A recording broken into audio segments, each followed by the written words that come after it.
Hello, welcome everyone. We're going to give folks our usual 30 seconds or so to log in and make their way into the room, let everybody get their audio set up and ready for the session. But thank you to always for those of you that are on time and joining us. Welcome on in. Good to see everybody. Seeing a lot of familiar faces here. This is great. Excellent. We're going to give folks probably another 15 seconds or so.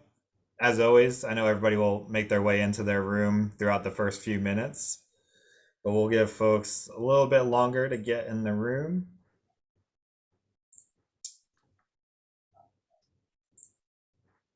All right, I think we'll get started for now. Like I said, I know a bunch of folks will join us through the next few minutes as we get into presentation, but want to make sure we're respectful of everybody's time. Thank you for those of you on the East Coast for joining us during your lunch hour or between classes and coming in.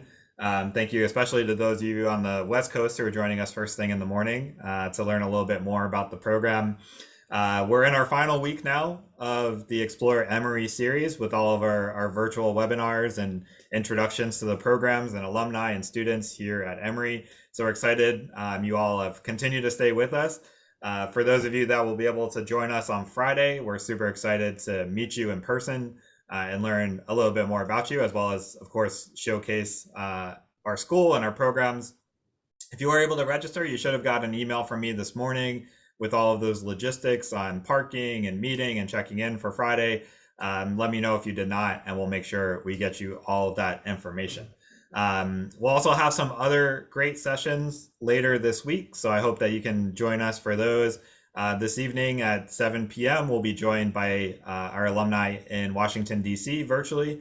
So if you'd like to hang out and talk with them, please join us at 7 p.m. Tomorrow is a busy day. We've got a session on our Turner Environmental Clinic at noon.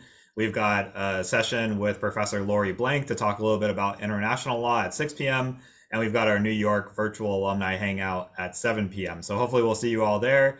And then we're going to conclude our entire series on Wednesday at noon with a closing question and answer with the dean. So hopefully you all will be able to join us for those sessions throughout the week. So we look forward to seeing you all there. But today we've got a lovely presentation and question and answer session with our transactional law program and the folks involved there today. So obviously you're joining us today because you have some interest in transactional law and pursuing that either during your time in law school or after graduation. So we've got an absolutely fantastic certificate program and center that go along with all of that. And we are very lucky today to be joined by the executive director of that center, Professor Sue Payne, who will be leading our presentation today, as well as the assistant director for the center, Professor Catherine Coops, who will also be with you today to answer questions and talk a little bit about the work that she does in the center and at the school. So I'm going to allow them to do a much fuller introduction and introduce themselves, and then we'll go ahead and get started with the session. As always, if you have questions, please use the chat or the question and answer function. We'll be able to unmute you and get you in front of the group to ask your question. Please feel free to keep those coming in at any point. We'll have plenty of time to answer questions after the presentation. So without further ado, Professor Payne, Professor Coops, thank you both for joining us, and the floor is yours. Great. Hi, Anthony. Hi, everybody. It's great to see you. I always have to do the Zoom wave, though it's a little weird with the virtual background. Hello. I'm Professor Payne. I am the executive director of the Center for Transactional Law and Practice, and I teach in the program as well as helping administer it. Let's see. I was going to start with I was born. I was born in Cleveland, Ohio. I spent most of my legal career in Chicago, Illinois, where I practiced at a law firm, started out as a litigator, became a corporate attorney near the end of my 20 years doing that, and moved in-house to a corporation where I mainly did various types of contracts. I started out my teaching career at my alma mater, Northwestern Law School, and then I moved to Emory 10 years ago. So I'm finally feeling at home in Atlanta and really loving it. And I have a fantastic assistant director, Catherine Coops, who will introduce herself. Hi, everybody. I'm Catherine Coops. I have been here at Emory full-time since 2015, but have taught as an adjunct in the program since, gosh, it's been 10 years now. I'm originally from Michigan, Grand Rapids. Those of us from Michigan always do the, hand, so it's sort of on that side of the hand. And I was a science person undergrad. So if you were a science, I was a physics math person, and I became a corporate deal lawyer. So all paths are open. And I was in the Navy after college and went from the Navy. I wasn't a military lawyer. I went from the Navy to law school and did not know anything about corporate law or deals until I started doing them when I was a first-year associate at the firm I ended up with here in Atlanta. And I spent my next 25 consecutive years at that same firm, progressing through the ranks and doing various types of public-private offerings, mergers and acquisitions, and the like. So that's been my path. And I also had no accounting or business background. So I'm here to reassure those of you who don't have that either, not to be anxious about that. Great. And I should add, I was an English major. So you can major in anything and do this job well. All right, I'm going to share my screen now for our little presentation. It's not a very long presentation at all. There we go.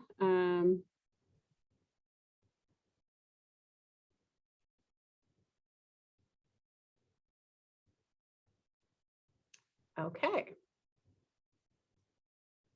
So the transactional law program is under the umbrella of our center, which is called the Center for Transactional Law and Practice. We have already introduced ourselves. There's me, that's probably taken the first year when I came to Emory.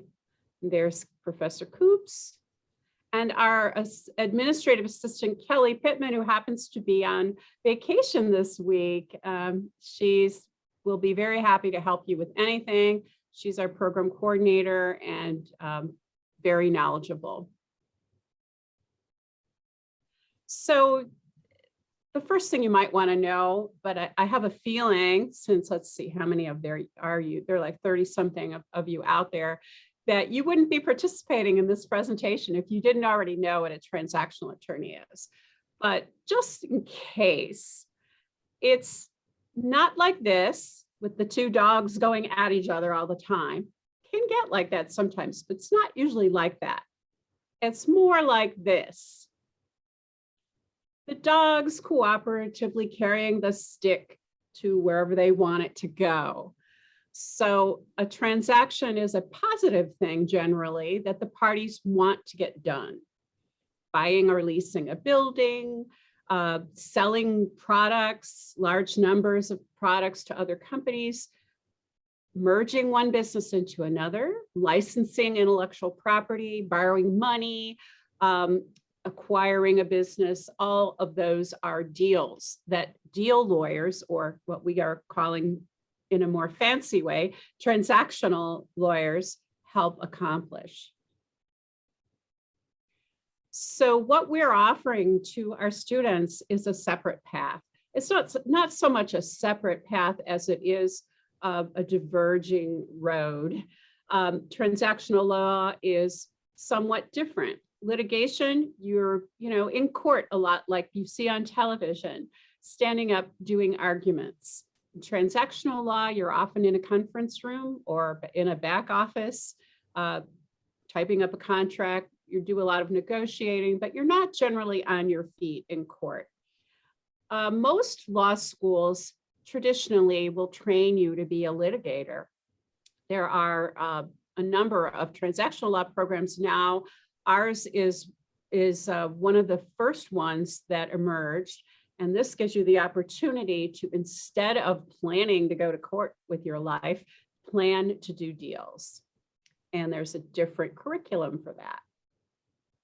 So our center is the big umbrella for the transactional law program. The main thing that we do, and that is really the jewel in our crown, is the certificate in transactional law and skills.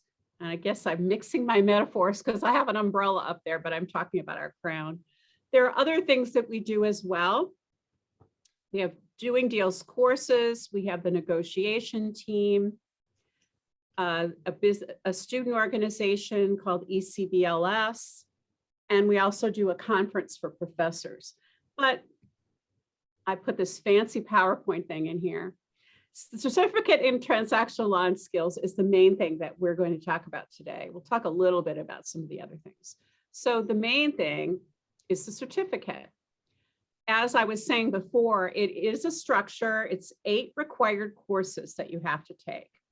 And we purposely have it designed so that we have skills training and doctrine, and you get to see how those things get integrated. So you learn theory, but you also learn how to practice law and put that theory into practice. The idea is that you become what's called practice ready. So you can go out there and speak the language of transactional attorneys and do the things that they do. So the core required courses, these are 5 of the required. It's business associations, which is a prerequisite for doing deals contract drafting and doing deals deal skills. Deal skills has BA and contract drafting as prerequisites. Then there are a couple of doctrinal or more theory courses, fundamentals of income tax, or corporate finance and corporate finance or real estate finance. So there are 2 tax classes you have to take for the certificate, and fundamentals is the prerequisite for the second one. You can already kind of see where it's going. It's kind of making sure that you become financially literate. BA, fundamentals of income tax, corporate finance. And then anything that says doing deals in front of it is a course that is prepared and taught by people who work in the transactional law program. So BA, fundamentals of tax and corporate finance, are taught by our regular doctrinal professors. So our signature courses are contract drafting and deal skills. I teach contract drafting along with a number of adjuncts. We will have 10 sections in the fall, 12 students in each section. So we have a lot of students who want to take contract drafting. Not necessarily all of them are enrolled in the certificate program. Many people feel that you ought to know how to draft a contract by the time you get out of law school. And it's nice to have a course which teaches you how to do that. So in contract drafting, we generally draft a variety of different contracts, and we do a little practicing of presenting to clients, presenting to senior partners, and also some negotiation. But the main focus is the drafting and putting a draft through a number of different versions to improve it.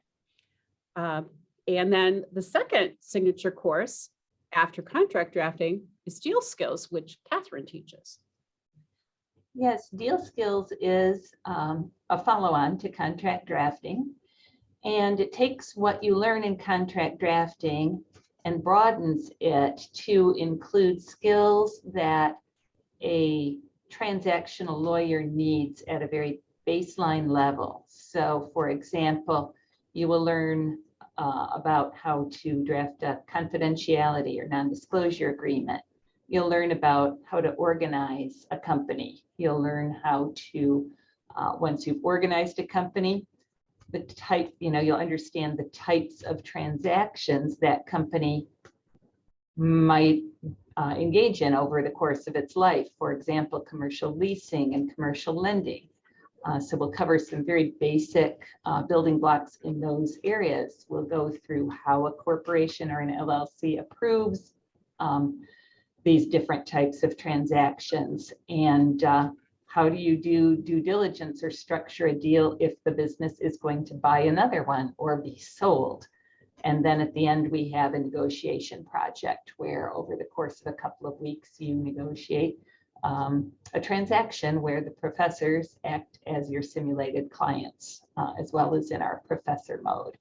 And just like contract drafting, it's 12 students per section, so the sections are small, so we can give plenty of feedback and have you work hands-on in a variety of ways. Thank you. So the other required courses, you already know, BA, contract drafting, deal skills, fundamentals of income tax and corporate finance or real estate finance. Then you also must take either accounting or analytical methods, unless you've already taken those things or accounting in particular in undergrad or grad school. You could seek a waiver of that requirement. We have a second tax class, which is either corporate or partnership tax, and then a doing deals capstone course or an externship where your primary duties are transactional in nature, as opposed to just researching for litigation. Oh, I did this fancy color thing. Okay. So what is a capstone course? Well, I had to look up what a capstone was. I love the word, but I never really knew the origin of it. Apparently, it's that thing on the top of the pyramid. These are very small hands-on seminars where through simulations, primarily you learn about commercial lending, private equity, venture capital, topics like that that are more specialized, real estate transactions, intellectual property, M&A. We have capstone courses in each of those. You're only required to take one, although you can take more than one. And that is supposed to cap off your certificate by giving you some more specialized knowledge. So why get this certificate?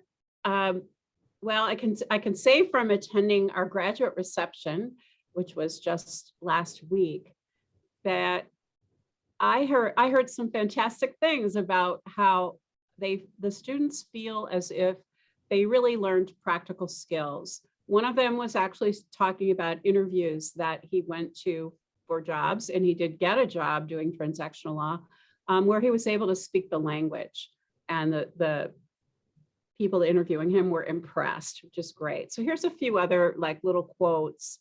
Gave me confidence and context.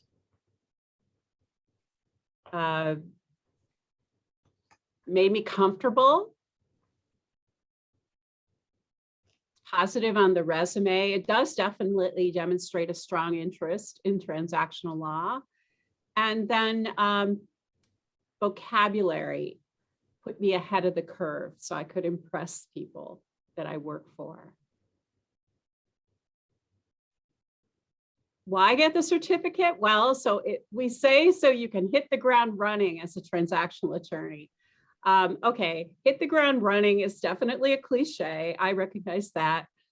I really haven't found anything that, except perhaps maybe the words practice ready, that kind of substitutes for that. Supposedly back in the Wild West, when people all had pistols and were shooting at each other, you would, if you wanted to shoot somebody, you'd shoot at their feet and they would hit the ground running. But in this case, it's really more like hoping that you have confidence to actually go out there and practice without feeling at a loss. And then this is the picture of a deer that you got when you Google deer in the headlights. But truly, our goal is to prevent you from being a deer in the headlights. So if you walk into a law firm at the first year as an associate, and someone says to you, look at this balance sheet, look at this income statement and tell me, what you think.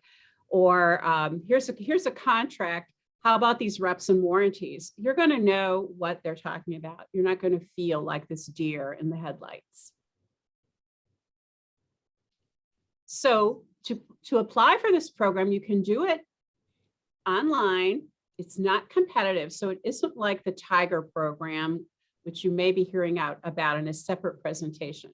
You don't have to present your resume or write a letter or anything like that. You just enroll, and then you've got to do one thing, which is take the 8 required courses. If you've done that, you will be one of the nearly 70 students who are graduating in a few short weeks with the certificate. The application is found at law.emory.edu. And students typically will enroll during their 1L year or early in their 2L year. Catherine is going to tell you about one of the other things. So we finished talking about the certificate, and we'll take questions at the end. Catherine's going to tell you about our wonderful transactional law program negotiation team. Yeah, we have a negotiation team that is by tryout, open to second and third year students. You don't have to be enrolled in the certificate program, but it helps you because many of the competitions, the team in which the team participates do involve either reviewing a draft of a transactional agreement or actually drafting certain provisions. So we have, I'm not able to advance the slides, Sue. So I did it. Sorry. No problem. I forgot. No problem. And what it is, it's, if you've heard of moot court, it's a little bit like that, but for aspiring deal lawyers.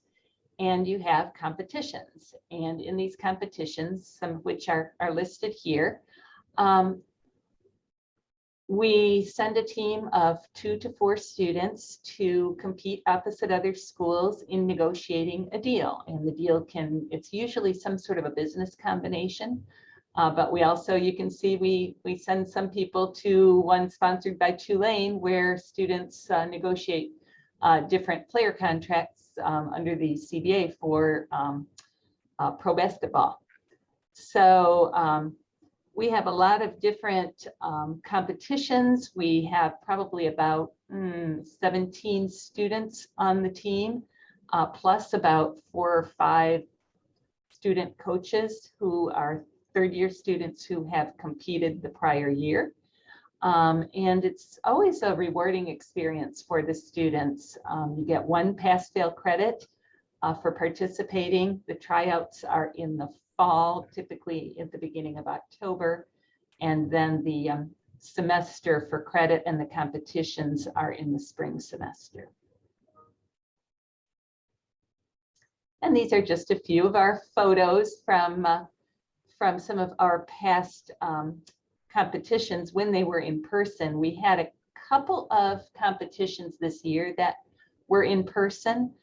Most were still virtual. It'll be interesting to see how many truly go back to being in person because all of last year, as you can imagine, everything was on Zoom. So the good news is our students become proficient in negotiating on Zoom as well as in person. And there are certain techniques that are, of course, more and less effective in each of those media. And the other thing is you do get feedback as you negotiate from actual deal lawyers who are experienced in the field. So no matter whether you come home with the trophy or don't, you still get a great experience and some very practical and positive feedback from practitioners in the field. Yeah, and it's a great experience. Every student I talk to who's participated just talks about it being the bright spot in their recent law school experience. Okay, so very briefly, there's a student-run organization that we sponsor. This is the one you would join if you are going to be a transactional attorney or you think you want to be in the certificate program. I thought one of the better deal talks that they gave at lunchtime with free lunch was in-house attorneys versus law firm attorneys. What are the differences and what's the lifestyle like, et cetera. And then, so that's that. It's Emory Corporate and Business Law Society with the acronym ECBLS. Then we do this conference for professors every other year. Doesn't really affect students except that we're known for it. And part of our job is to be known for our transactional law program so that it maintains the prestige that it has, and we keep a spotlight on Emory, and you know, a trickle down effect to you, all of you, if you come to Emory. So we are ready for questions. I'm going to stop sharing, and maybe I'll be able to see you all. Let's see. Okay. Excellent. Yeah, so I haven't seen any questions come in yet. So if you do have your questions, please use the chat function or the question and answer function. Feel free to raise your hand as well, and we can unmute you and get you in front of the group to ask your question so everybody can hear it. So we'll get to those questions as they come in. I think one question that we always get from students, and maybe we can start with this while folks kind of type their questions into the boxes, is really what's the best way to get involved. Either obviously you went over sort of how the certificate application process works, but students want to be more involved with the centers or maybe a journal or some other opportunities with the transactional programs. What's the best way they can show their interest and get involved? Well, it's hard to do that as a 1L. You're going to be otherwise occupied for the most part. I would say the best way to get involved is to choose to take business associations as your elective, your 1L year. Second semester 1L year, you usually get to choose one elective. And that will put you right into transactional law and beginning the program. You will, at the end of your 1L year, have completed the prerequisite for contract drafting, and you can launch into contract drafting in your 2L year. You can join ECBLS, the Emory Corporate and Business Law Society, which is a student-run organization. Free lunches. You will soon find that's a really big deal at law school. Now that we're going to be in person again, it's a wonderful prospect that maybe I'll smell pizza in the halls and tacos and things that I used to be able to, but it should definitely be something that you would want to get involved in. You have any other ideas, Catherine? Yeah, I think that covers it. We do have a journal, the Emory Corporate Governance and Accountability Review that some of our students participate in as well. Again, once you're like a second year. Right. Excellent. So let's go over to Ben. I think Ben has actually a somewhat related question here to getting involved and when students would be eligible. So Ben, good to see you, and the floor is all yours. Hi, Ben. Hi, everyone. Are you able to hear me? Yes. Okay. So as you kind of saw my question, I was looking at, you mentioned that tryouts for that deal making competition would be in October.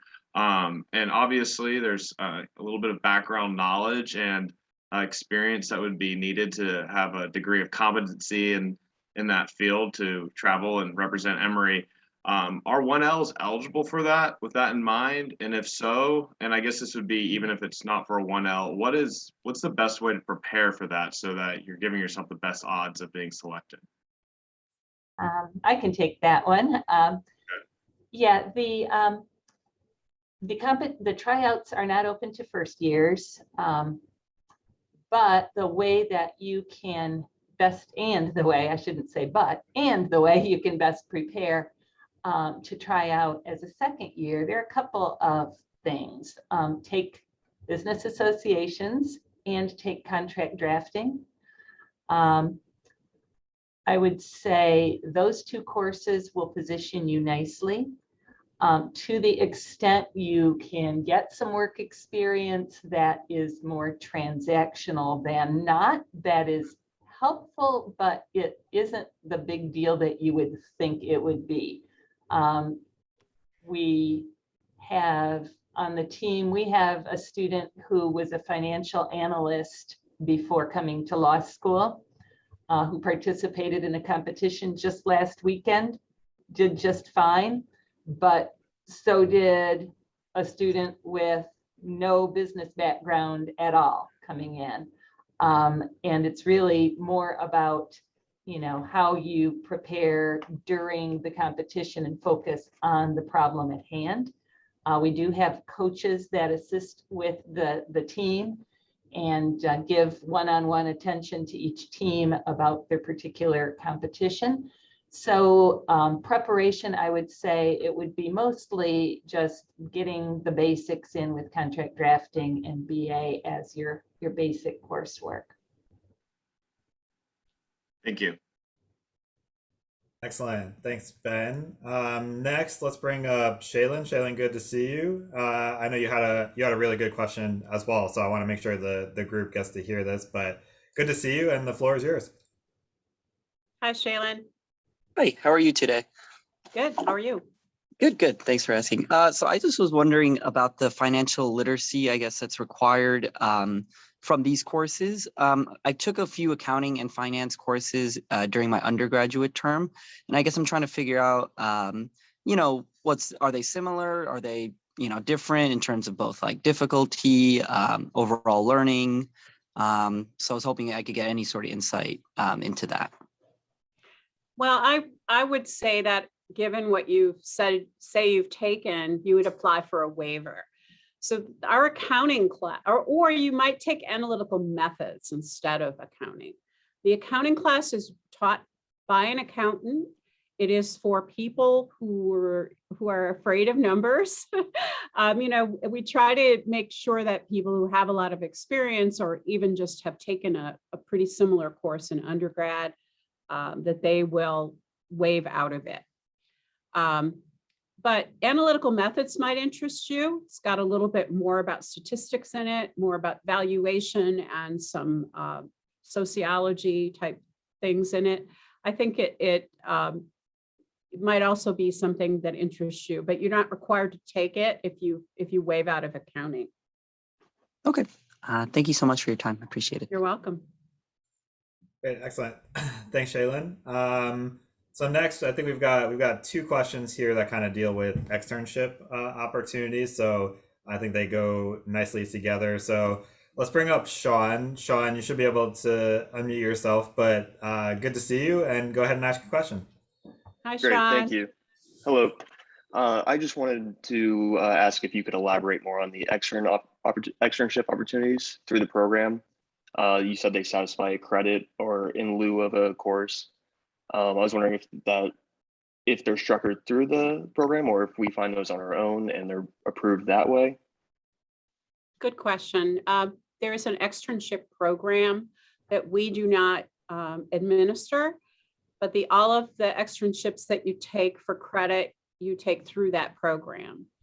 There are, I would say there's 5 or 6 that we've approved as transactional.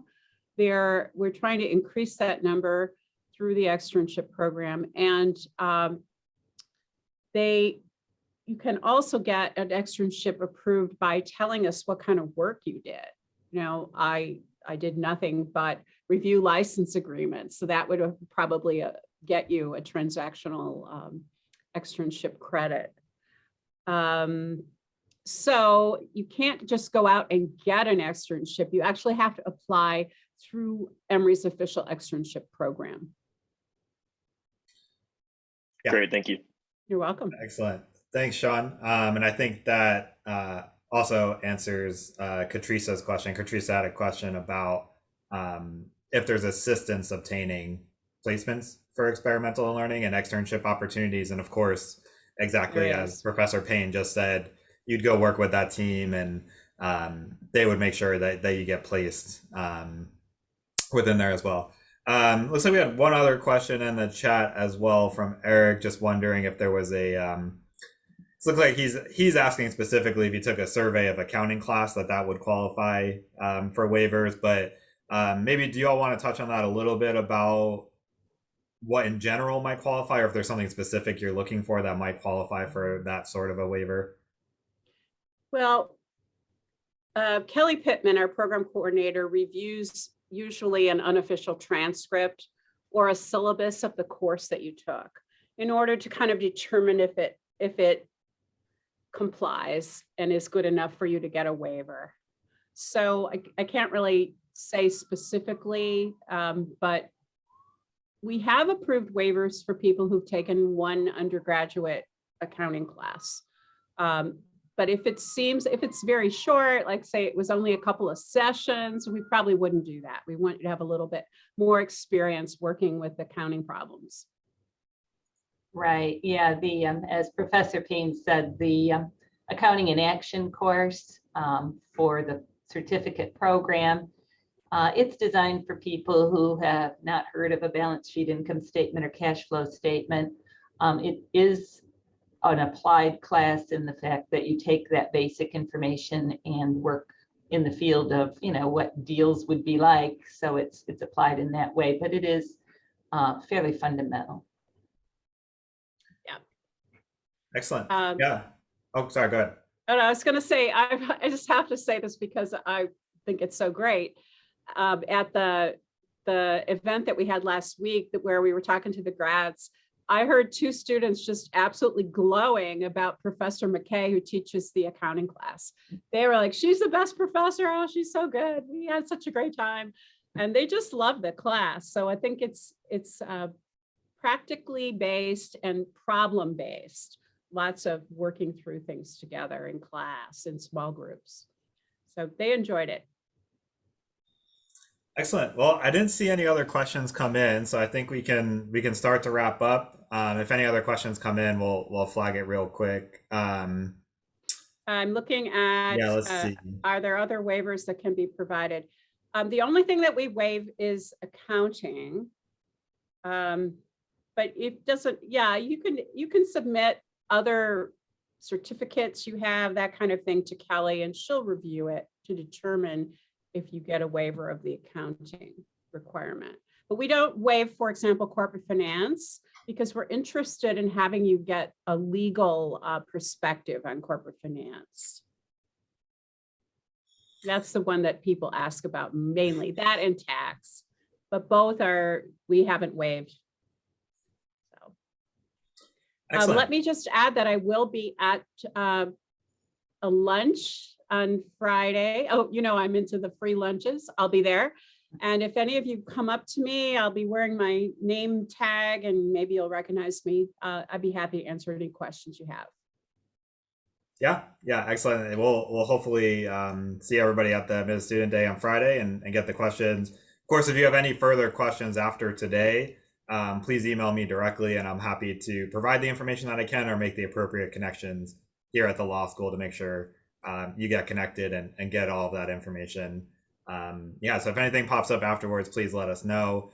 So the one question that I like to end on, and I'll ask you both briefly as we wrap up, is what brought you to Emory and what's keeping you here after all these years of staying here at Emory. So I'll leave it up to you all. If maybe Professor Coops, if you want to start, and then we can end on you, Professor Payne, just a little bit about what brought you here and what's been keeping you here over the years. Okay. Yeah, for me, it was the opportunity to do full-time what I spent a lot of time doing in private practice, which was training the next generation of deal lawyers. And when I was a partner at the firm, what I really found rewarding and enjoyed the most was mentoring the new attorneys and, helping them progress and then seeing them progress. And coming to Emory just allowed me to do that full time with people who are even earlier in their careers. And, make no mistake, your professional career starts when you start law school. So that's what got me to Emory, was just the opportunity to do that part of my practice that I really enjoyed so much. And what's helped me, continue to stay is really just the opportunity to keep doing it with wonderful support with my colleagues who also are friends.